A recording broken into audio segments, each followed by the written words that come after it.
Secretary تربیت ہوں. تو میرا سوال یہی ہے اسی بارے میں کہ ہر ماہ ہم جب جائزہ لیتے ہیں، تربیتی جائزہ جس میں نمازوں کی ادائیگی، تلاوت قرآن کریم یا خطبہ جمعہ کے بارے میں، تو جب ہم ان سے جائزے کے لیے رپورٹ مانگتے ہیں تو ہمیں آگے سے یہ جواب ملتا ہے کہ آپ ہمارا یہ خدا کا اور ہمارا معاملہ ہے، آپ ہمیں کیوں بار بار تنگ کرتی ہیں. تو حضور ان ایسے لوگوں سے ہم کس طرح ان کی تربیت کریں؟ خدا کا معاملہ تو ہے، کوئی جماعت کا بھی ایک نظام ہے، تو ہم تو جماعتی نظام کے تحت تک ہمیں پتہ لگے کہ ہمارا جماعتی نظام ترقی کر رہا ہے یا نیچے جا رہا ہے. اس لیے ہم انفارمیشن لیتے ہیں کہ آپ لوگ باقاعدہ نمازوں میں ہیں کہ نہیں، آپ لوگ قرآن شریف کی طرف توجہ ہے کہ نہیں.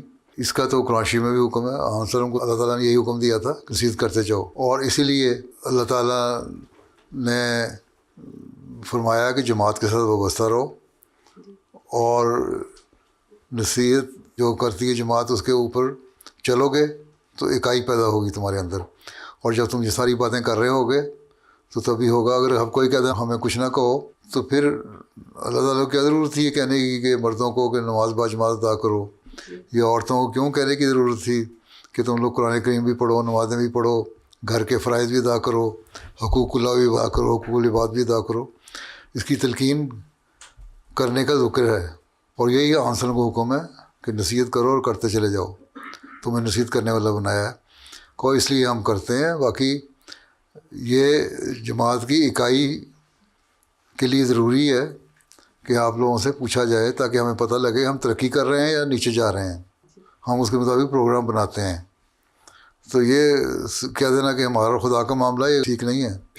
اگر اتنی ہی بات تھی تو حضرت صلی اللہ علیہ وسلم نے کیوں فرمایا تھا کہ جو لوگ نمازیں پڑھنے نہیں آتے، عشاء کی نماز پہ نہیں آتے، فجر پہ نہیں آتے، تو میرا دل چاہتا ہے کسی کو امام مقرر کر کے جاؤں اور ان کے گھروں کو آگ لگا دوں.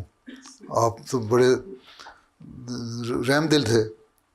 یہ بات بتاتی ہے کہ توجہ دلوانا اور یہ کہنا کہ تم لوگ نمازیں پڑھو یا یہ جماعتی کاموں میں شامل ہو یا قرآن کریم پڑھو اور اس کی تعلیم پہ عمل کرو، یہ ضروری ہے. قرآن کریم کی تعلیم بھی یہ کہتی ہے، حضرت صلی اللہ علیہ وسلم کا عمل بھی یہ کہتا ہے. آپ بار بار نصیحت کروایا کرتے تھے صحابہ کو. حضرت مسیح علیہ السلام بھی بار بار اس زمانے میں ہم نے مانا ہے اگر آپ کو، تو آپ بھی حضرت صلی اللہ علیہ وسلم کی سنت کی پیروی میں یہی کہتے ہیں کہ نصیحت پہ عمل کرنا چاہیے اور جماعتی تعاون کرنا چاہیے تاکہ جماعت کی مضبوطی شامل ہو. باجماعت جو نمازیں پڑھنے کا بھی حکم اس لیے ہے. اپنے مردوں کو کہیں نمازیں پڑھا کرو، جا کے بچوں کو کہیں نمازیں پڑھا کرو. کل کو بچے بھی بگڑ جائیں گے، وہ بھی کہیں گے ٹھیک ہے ہم آزاد ہیں، ہمیں نہ دین کے معاملے میں کہو. پھر یہ بعد میں روتے ہوئے آتے ہیں کہ ہماری لڑکی فلاں جگہ چلی گئی، لڑکا فلاں جگہ چلا گیا، اس نے یہ برائی پیدا ہو گئی، اس نے فلاں برائی پیدا ہو گئی. تو پھر یہ بھی شکایت نہ کیا کرو. پھر ان کو بھی آزادی دو، بچوں کو جو مرضی کریں، چاہے وہ شراب پئیں یا جوا کھیلیں یا زنا کریں، جو مرضی کرتے رہیں. کیوں روکتے ہو؟ لیکن بات پیار سے کرنی ہے، حکمت سے کرنی ہے.